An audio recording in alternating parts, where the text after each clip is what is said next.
Buenas tardes, mi nombre es Diana Saraí Sarabia Delgado, soy estudiante de la licenciatura en Nutrición Aplicada.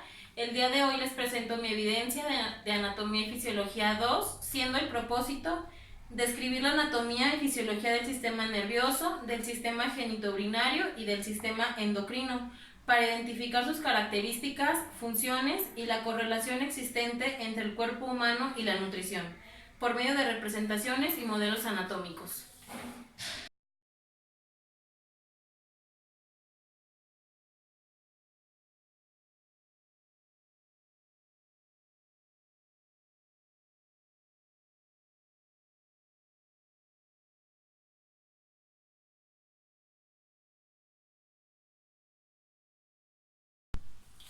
Voy a comenzar explicando el sistema endocrino.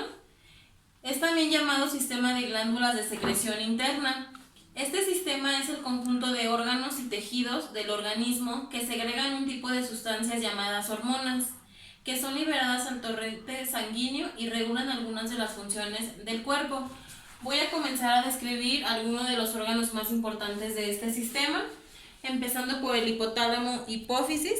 Es una glándula endocrina conectada a la base del cráneo. Mide de 12 a 15 milímetros transversal, 8 milímetros de atrás hacia adelante y 6 milímetros de manera vertical. Pesa 55 gramos. Se sitúa detrás del quiasma óptico, debajo del diencéfalo y del piso del tercer ventrículo, alojándose en la fosa hipofisiaria de la silla turca. La glándula tiroides es una glándula impar localizada en el tercio medio inferior de cuello, en una situación adelante a ambos lados de la tráquea, y la laringe se constituye de dos lóbulos unidos por un istmo transversal, dándole una forma de H. Esta glándula tiroides se encarga de secretar las hormonas tiroideas, como la T4, la tiroxina y una menor cantidad, que es la T3, triiodotironina. Las glándulas paratiroides son dos pares de glándulas bilaterales anexas a la glándula tiroides. Se sitúan en la cara posteromedial de los lóbulos tiroideos, laterales a la cápsula fibrosa de la glándula tiroides y mediales a la vaina paratiroidea. Estas glándulas paratiroides secretan una única hormona, que es la paratiroidea. Las glándulas suprarrenales son estas dos que vemos aquí. Estas se encuentran ubicadas en la parte posterior del abdomen y delante del diafragma, por arriba de los riñones. Existen dos, una derecha, una izquierda, en forma de gorro frigio. Cada una tiene una superficie cóncava en la base, adosándose con ello la parte superior del riñón. Cada una mide 30 milímetros de alto por 25 de ancho y 8 milímetros de espesor, con un peso de 12 gramos, son de color castaño amarillento. El páncreas endocrino es este que vemos aquí. Es una glándula con forma alargada pero aplastada en sentido anteroposterior, situada a nivel de L1, L2. Se integra de tres porciones: cabeza, cuello y cuerpo. Los islotes pancreáticos miden de 72 por 175. Contienen cerca de 3.000 células, de las cuales solamente el 20% son alfa, el 70% beta y 5% delta, y un pequeño número de células y células G. Las gónadas, al igual que el páncreas, pueden ser endócrinas o exócrinas. La función exócrina se da en la producción de células sexuales, como los óvulos y espermatozoides. Esto que está aquí son los ovarios. Esto se encarga de la secreción de estradiol, progesterona e inhibina. Al desarrollarse el folículo, sus células granulosas se convierten en estradiol y en cantidades menores de estriol y estrona. De este lado podemos encontrar los testículos. Su producción endocrina se conforma por la testosterona, pequeñas cantidades de andrógenos e inhibina. La testosterona se encarga de estimular el desarrollo del aparato reproductor masculino, el desarrollo físico en la adolescencia, contribuye a la producción de espermatozoides y en el impulso sexual.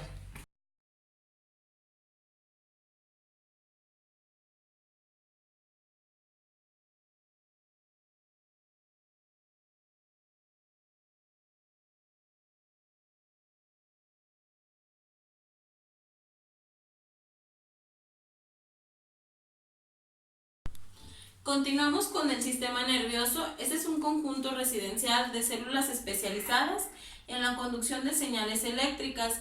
Está formado por neuronas y células gliales. Comenzamos explicando el modelo anatómico, empezando por la médula espinal. La médula espinal es la parte del sistema nervioso contenida dentro del canal vertebral. En el ser humano adulto se extiende desde la base del cráneo hasta la segunda vértebra lumbar. La médula espinal transmite los impulsos ascendentes hacia el cerebro y los impulsos descendentes desde el cerebro hacia el resto del cuerpo. Transmite también la información que llega desde los nervios periféricos procedentes de distintas regiones hasta los centros superiores.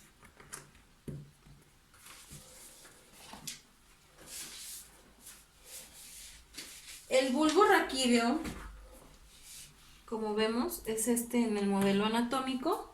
Se inicia en el agujero occipital y se extiende hasta el surco horizontal que lo separa del puente de Barolio.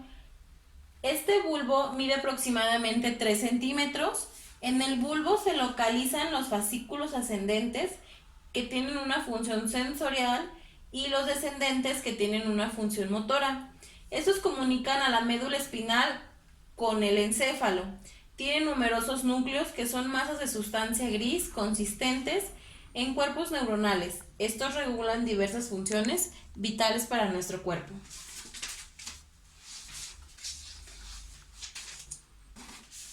El siguiente es el cerebelo. Este está constituido por una masa de tejido nervioso. Es este que voy a poner aquí.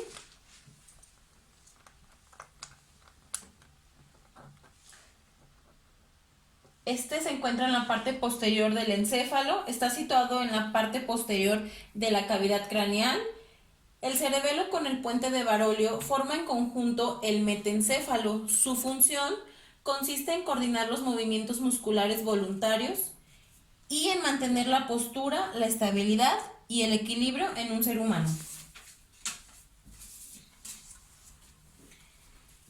Sigue el encéfalo, que es este. El encéfalo es un órgano importante ya que controla el pensamiento, la memoria, las emociones, el tacto, las destrezas motrices, la visión, la respiración, la temperatura, el apetito y todo el proceso que regula a nuestro cuerpo. Enseguida sigue el hipotálamo. Es nuestro modelo anatómico. Este hipotálamo es una pequeña región que se encuentra en el cerebro. Está formada por sustancia gris y está situado inmediatamente debajo del tálamo. El hipotálamo puede responder por medio de estímulos nerviosos y la acción de hormonas a los cambios en las cantidades ingeridas de los alimentos. El tamaño de los depósitos grasos, tratando siempre de mantener cifras normales de glucosa en la sangre, lo que conocemos como mecanismo glucostático. El tamaño de los depósitos hepáticos de glucógeno, mecanismo glucogenostático. La relación que tiene el hipotálamo con la hambre y saciedad es que aloja los centros del hambre y de esta saciedad. Varios centros neuronales del hipotálamo participan en el control de la ingestión de alimentos. Los núcleos laterales actúan como centro de la alimentación, ya que cuando se estimulan excitan un apetito voraz. La ingesta de alimentos es el inicio de un proceso complejo que al parecer se da desde señales cerebrales en respuesta a estímulos externos. El proceso de ingestión o alimentación, como lo conocemos, se inicia por un incentivo de alcanzar la meta alimenticia mediante las siguientes fases. Una fase de inicio, una fase de consumo y una fase de término. Estas tres se dan en el hipotálamo. La fase de inicio comienza con la selección de nutrimentos, la fase de consumo con la secreción de saliva y ácido clorhídrico y terminamos con la fase 3, que es el llenado gástrico y la saciedad. Por último es el cerebro. que es todo esto del modelo anatómico, como ya lo mencionábamos. Esas son sus capas. El cerebro se aloja en la cavidad craneal. Mide 17 centímetros en sentido anteroposterior, 14 centímetros en sentido transversal y 12 centímetros en sentido vertical. Tiene dimensiones que pueden variar en la mujer, aproximadamente medio centímetro. El cerebro pesa aproximadamente 1200 gramos en el hombre y 1100 gramos en la mujer. El cerebro propiamente dicho se compone de dos hemisferios, el derecho y el izquierdo. El cerebro está situado en la cabeza, cerca de los primeros órganos de los sentidos, como es la visión, la audición, el equilibrio, el gusto y el olfato.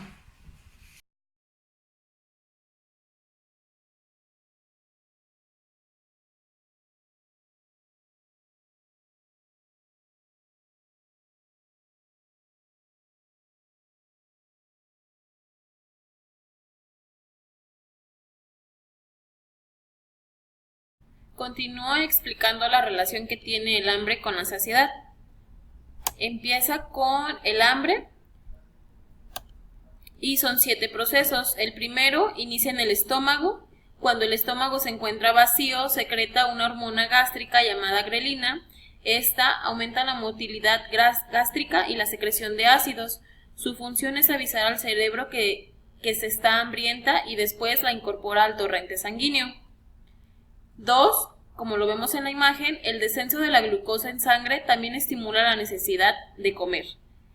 En el número 3, estas señales llegan al hipotálamo, que es el que se encarga de controlar el circuito del hambre y la saciedad. 4. Al recibir estímulo, el hipotálamo produce neuropéptido Y y orexinas A y B. En el 5 podemos ver que el neuropéptido Y en el hígado tiene como función biológica incrementar la incorporación de alimentos, en especial los carbohidratos. Esta ayuda a disminuir la termorregulación y estimula la síntesis de enzimas hipogénicas en el tejido hepático y el adiposo. En el 6, después el alimento llega a los intestinos, lo cual provoca una estimulación y esto provoca la producción de orexinas A y B también. En el 7, estas orexinas A y B se producen en el hipotálamo, en el intestino, en los adipocitos y páncreas, y son hormonas estimuladoras del hambre. Sigue con la saciedad. Esto inicia con los altos niveles de grasa, que son en los adipocitos. El adipocito secreta leptina, que es un inhibidor. Esto provoca una señal al cerebro informando sobre el tamaño del tejido adiposo y actúa como factor saciante.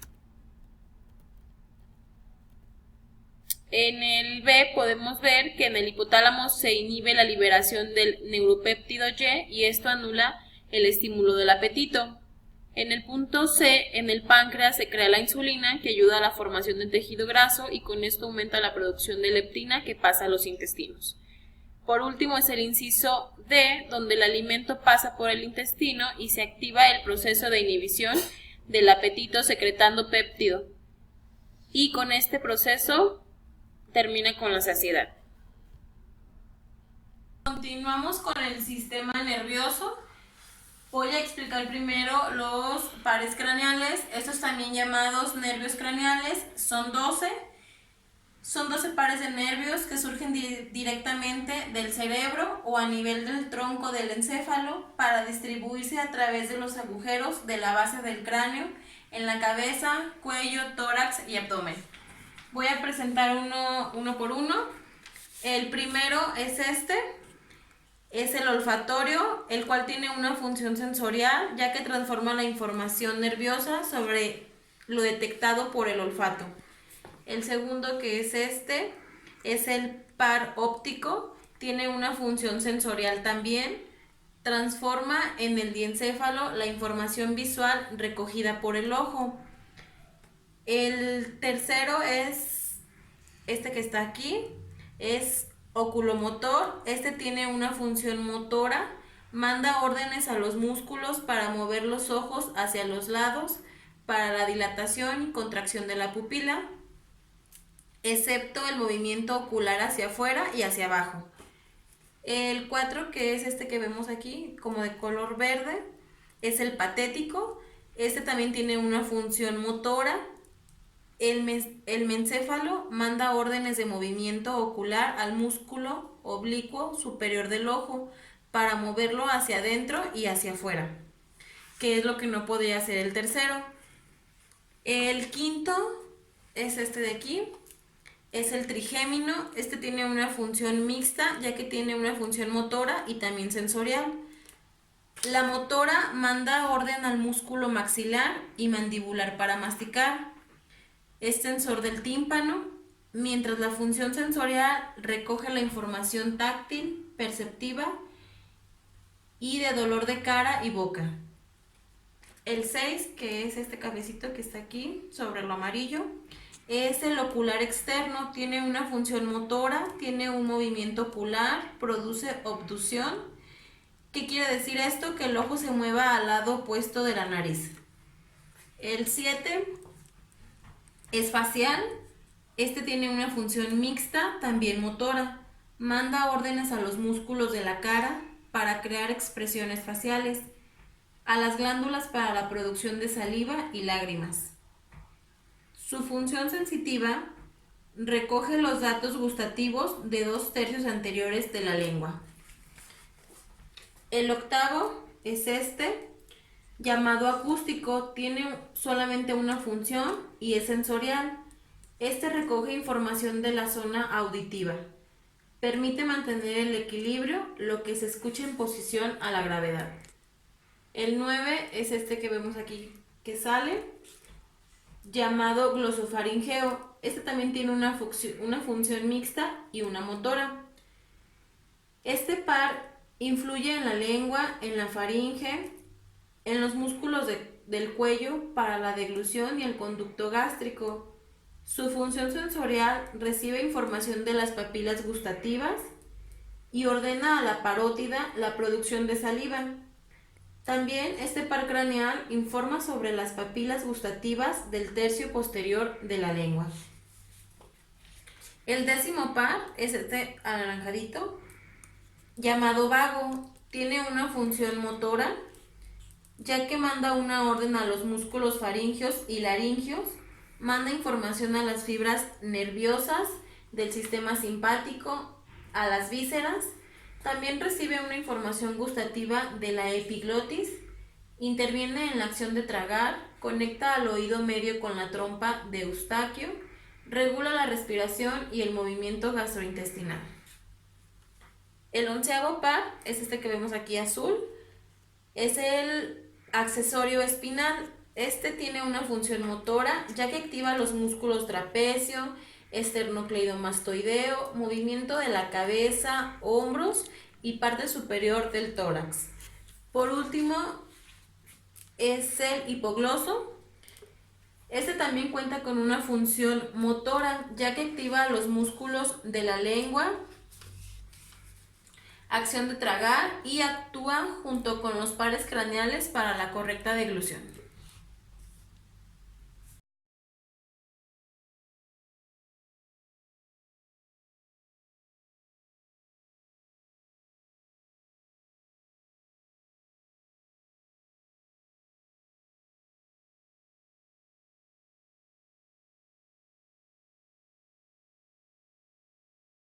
A continuación voy a presentar la monografía de los órganos de los sentidos. Uno de los principales sentidos del cuerpo humano es la vista. Este sentido nos permite percibir las diversas formas de las cosas, como su distancia, su posición, tamaño y color de los objetos.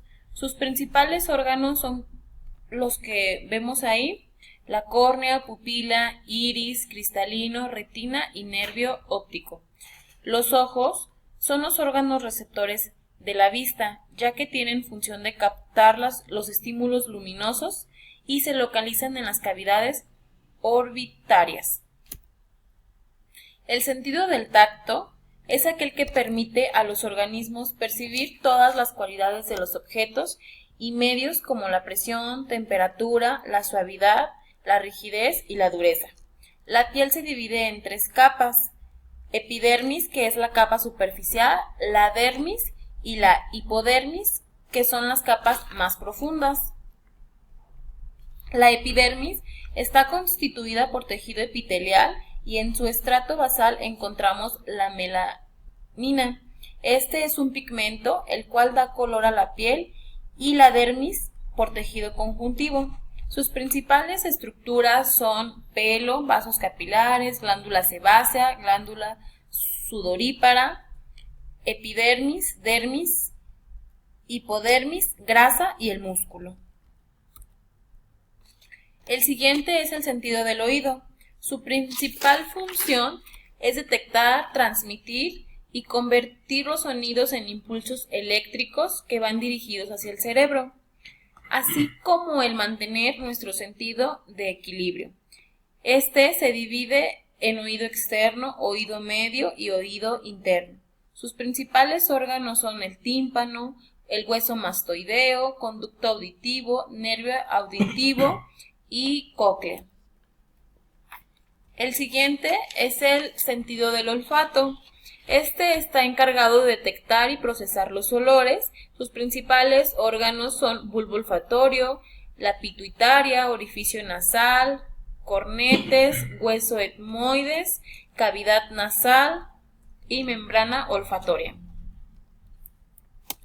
Por último, tenemos el sentido del gusto. Este tiene la capacidad de detectar sustancias a través de receptores gustativos que nos permiten la detección de sustancias químicas disueltas en la boca que son procedentes de los alimentos. Sus principales órganos y más importantes son epiglotis, la amígdala lingual, la amígdala palatina, la lengua.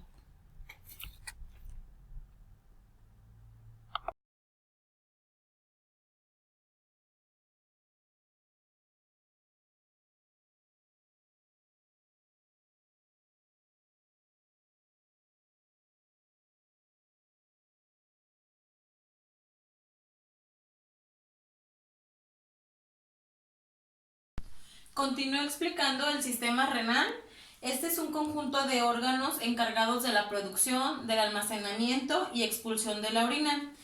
Sus principales órganos de este sistema es el riñón, son los uréteres, es la vejiga y es la uretra. Los riñones son órganos retroperitoneales que se encuentran detrás del peritoneo, tienen forma de haba, miden 12 centímetros de largo, 6 centímetros de ancho y 3 centímetros de grosor. Pesan aproximadamente 170 gramos.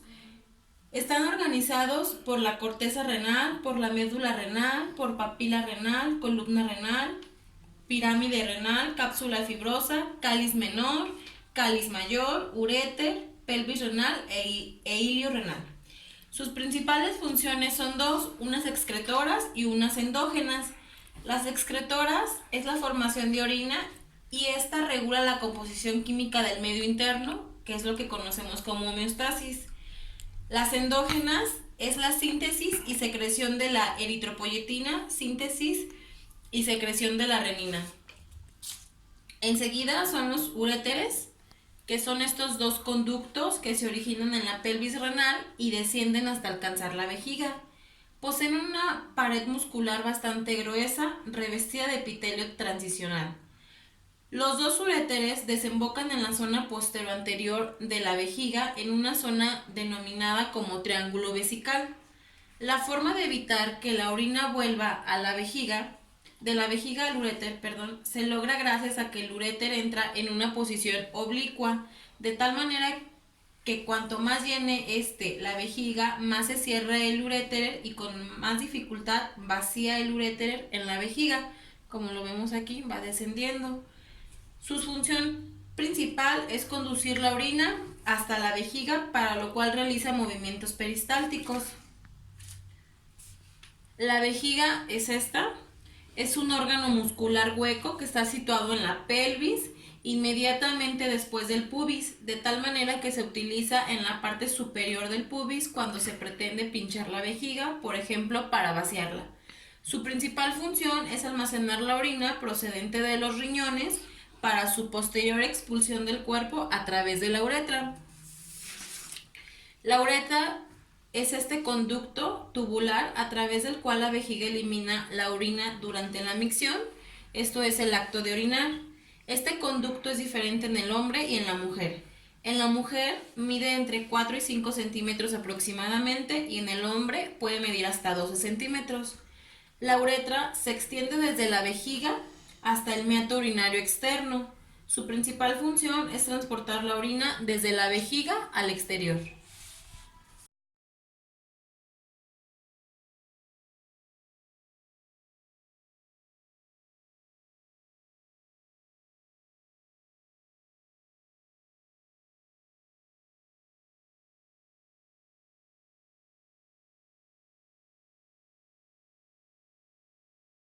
Continúa explicando la monografía sobre el aparato reproductor masculino y el aparato reproductor femenino.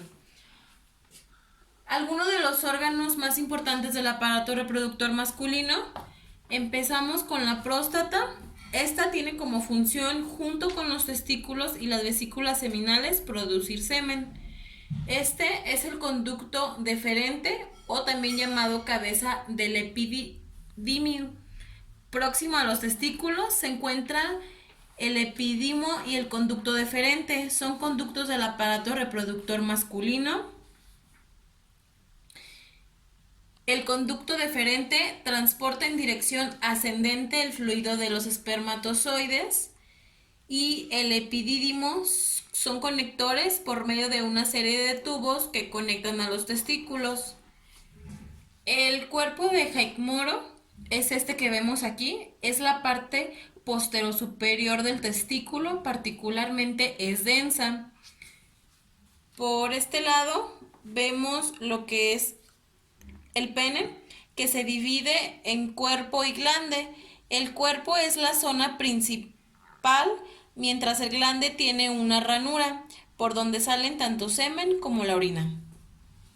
Como lo mencionábamos, la uretra es el conducto por el que se expulsa al exterior la orina contenida en la vejiga.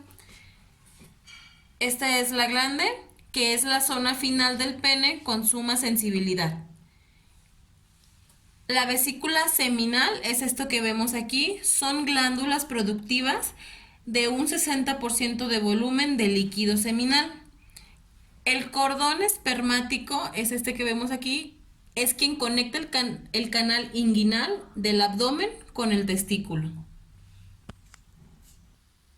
Los principales órganos en el aparato reproductor femenino es el ovario, es este que vemos aquí, son glándulas sexuales femeninas, las cuales secretan las hormonas femeninas, principalmente estrógenos y progesterona. Seguimos con el útero, que es esto que vemos aquí. Es un órgano muscular hueco que se ubica en la pelvis femenina. Su principal función es alimentar al feto en desarrollo antes del nacimiento. Claro está, solamente en caso de que la mujer se encuentre embarazada. El cuello uterino es esto que vemos aquí. Es un círculo que separa útero de la vagina y actúa de conducto para la sangre menstrual, espermatozoides y el parto en mujeres embarazadas. Este es el orificio vaginal. Está rodeado por el himen. A cada lado del vestíbulo se localiza la abertura del conducto de las glándulas vestibulares mayores.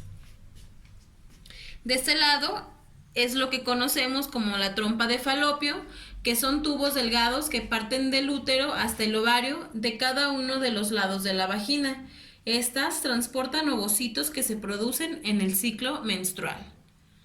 La vagina, otro órgano sumamente importante de este aparato reproductor femenino, sirve de paso y salida natural al flujo menstrual durante la regla. A través de ella se elimina el moco cervical que se secreta en el cuello del útero antes y después de la ovulación.